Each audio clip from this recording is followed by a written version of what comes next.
नमस्कार, मैं हूं यूसुफ अली। इस समय हम खड़े हैं वसई के भुईगांव बीच से सटे भुईगांव गांव में। यहाँ आप देख रहे हैं हमारे पीछे तोड़क कार्रवाई शुरू है। प्रशासनिक अमला पूरी तरह से लगा हुआ है और जेसीबी अपना काम कर रहे हैं। आपको बता दें, ये जो तोड़क कार्रवाई हो रही है, ये कोलंबी प्रकल्प के ऊपर तोड़क कार्रवाई हो रही है। कोलंबी प्रकल्प एक तरह की मछली पालन का व्यवसाय है, उसके ऊपर ये कार्रवाई हो रही है। ये पूरी तरह से अनधिकृत था। इसको लेकर वसई की पर्यावरण संवर्धन समिति जो है, जिसके संयोजक समीर वर्तक, मैकेंजी डाबरे और कुछ लोग उसमें शामिल है, इसको लेकर लगातार वो आवाज़ उठा रहे थे। मामला आगे बढ़ते बढ़ते काफ़ी आगे बढ़ा, कोंकण विभागीय आयुक्त के पास तक गया और वहाँ से आज ऑर्डर पास होने के बाद ये कार्रवाई शुरू हुई।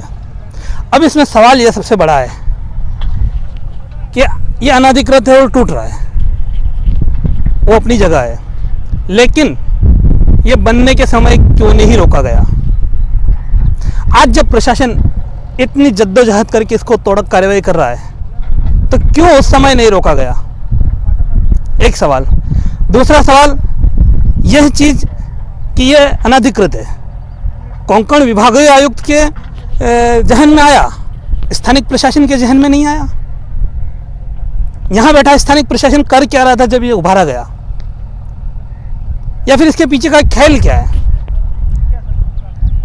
खैर, जो भी हो, आज ये कार्रवाई एक बार फिर प्रशासन में विश्वास पैदा करने वाली है और प्रशासन से उम्मीद करते हैं कि अगली बार तोड़क कार्रवाई की नौबत नहीं आए, किसी को उभारने से पहले ही उसे रोक दिया जाए। इस तरह का कोई प्रबंध प्रशासन अपनी तरफ से करे।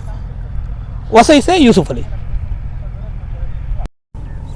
सर, क्या कहेंगे, किस तरह की कार्रवाई होगी? यहाँ पे जो अनधिकृत कोलंबी प्रकल्प भुईगांव में है, उस पर आज कार्रवाई शुरू की जा चुकी है।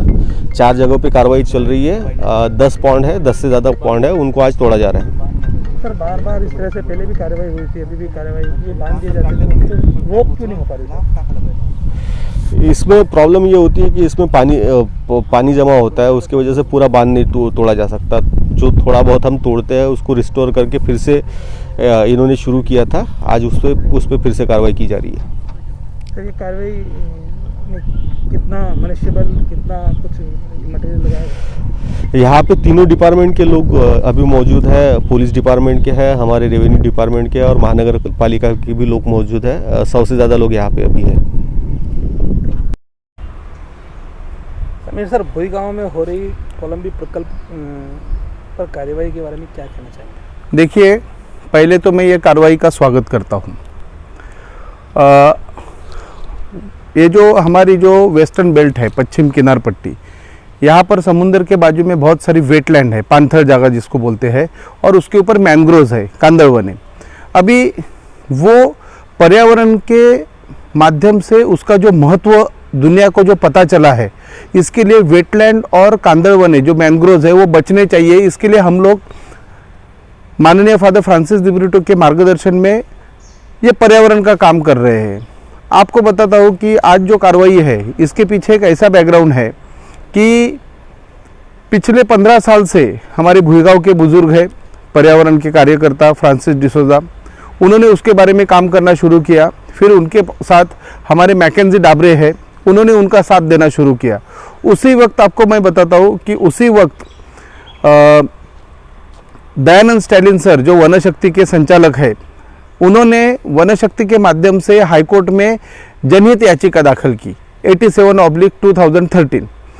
वो जनहित याचिका पे 2016 में हाईकोर्ट ने आदेश दिया कि ये सभी कोलंबी प्रकल्प जो प्रॉन्स फार्मिंग है या फिर वहाँ पर कुछ इलीगल किया है, वो डिमोलिश करना चाहिए। लेकिन तब से पिछले 3 साल से कार्रवाई नहीं हो रही है। तो फिर हम लोगों ने हमारे पर्यावरण संवर्धन समिति के माध्यम से फरवरी 2019 में उपोषण पे बैठे मैं और मैकेंजी डाबरे और मैक्सवेल रोज। तभी हम लोगों को कार्रवाई करने का उन्होंने आश्वासन दिया। उसके बाद 10 बार कार्रवाई का डेट डिक्लेयर हुआ, लेकिन कार्रवाई नहीं हो रही थी। तो फिर हम लोग वापस 2 दिसंबर 2019 में उपोषण पे बैठे थे। तो उपोषण के तीसरे दिन खुद पालघर के कलेक्टर कैलाश शिंदे साहब हमारे जगह पे आए और उन्होंने कार्रवाई करने का आश्वासन दिया। 10 दिसंबर को ये कार्रवाई करने का उन्होंने फाइनल किया था। लेकिन 10 दिसंबर की कार्रवाई आधी ही हुई।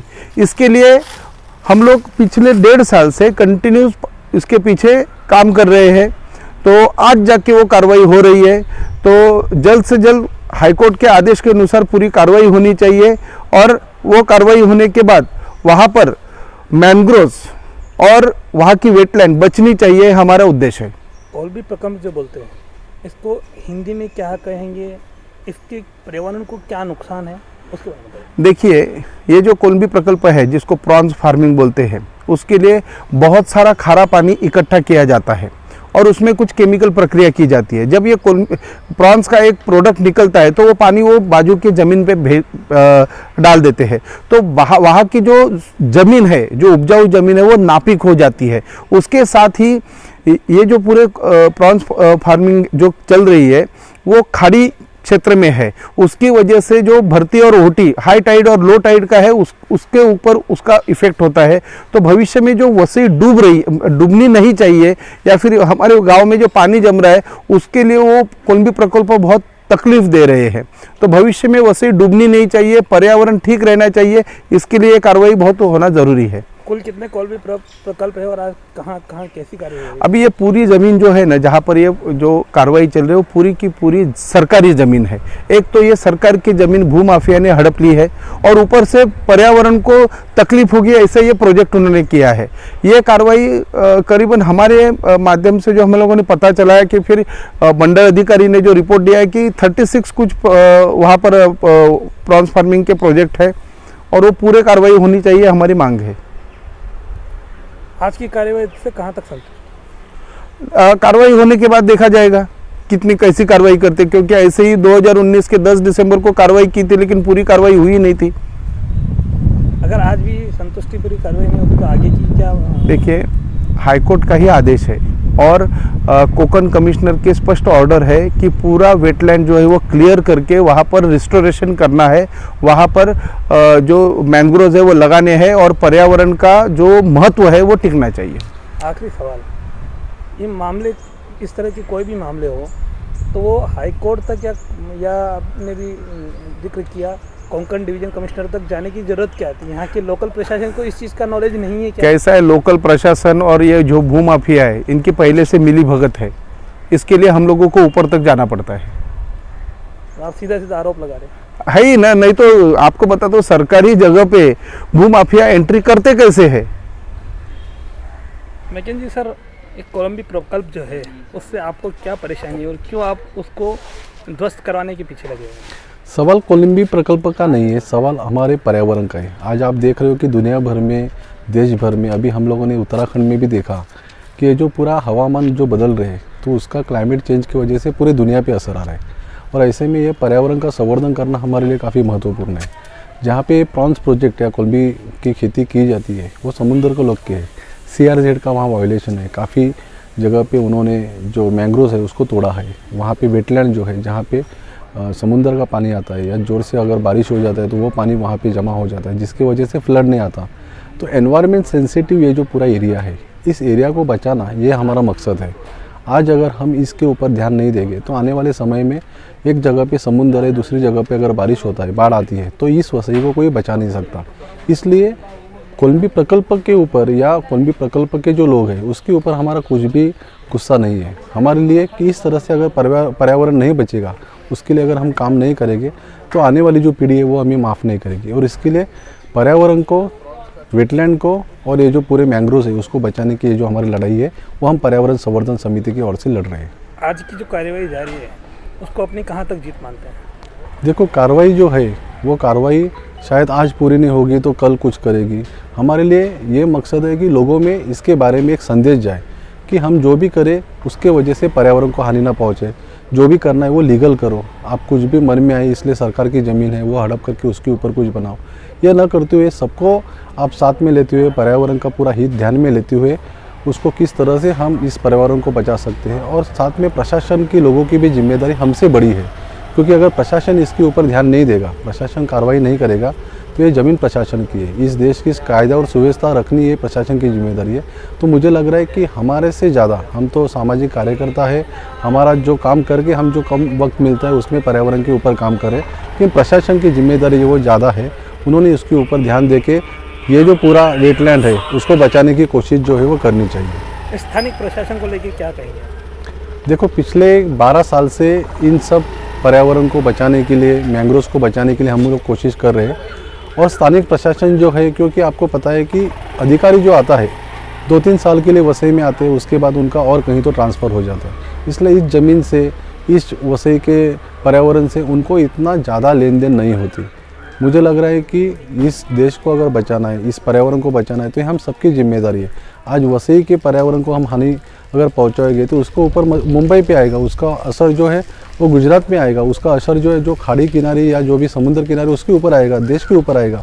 तो अगर एक जगह को हम देखेंगे कि ये दूसरे का जगह है, उसको हम नहीं बचाएंगे तो ऐसे नहीं होगा। आज के पर्यावरण की इस लड़ाई में हर देश का या इस दुनिया का हर एक हिस्सा काफ़ी महत्वपूर्ण है। उसको बचाने की लड़ाई हमारे लिए महत्वपूर्ण है। और मुझे लग रहा है कि यहाँ की जो प्रशासन है, इस प्रशासन ने ये क्लाइमेट चेंज को देखते हुए और जिस तरह से सरकार देश भर में पेड़ लगाने के लिए या पर्यावरण बचाने के लिए जो कानून वगैरह ला रहे हैं उसको अमल में लाना, ये इन प्रशासन का जिम्मेदारी है। और हम मानते हैं कि आने वाले समय में प्रशासन भी इस बात को समझेंगे और अच्छी तरह से पर्यावरण बचाने के लिए और वसई का इको सेंसिटिव एरिया बचाने के लिए कोशिश करेगा, ऐसा मुझे लग रहा है। हमारे चैनल सेफ न्यूज़ लाइव पे अपने व्यापार एवं सेवा से संबंधित विज्ञापन हेतु मोबाइल नंबर 7385952786 अथवा 7738267786 पर संपर्क करें।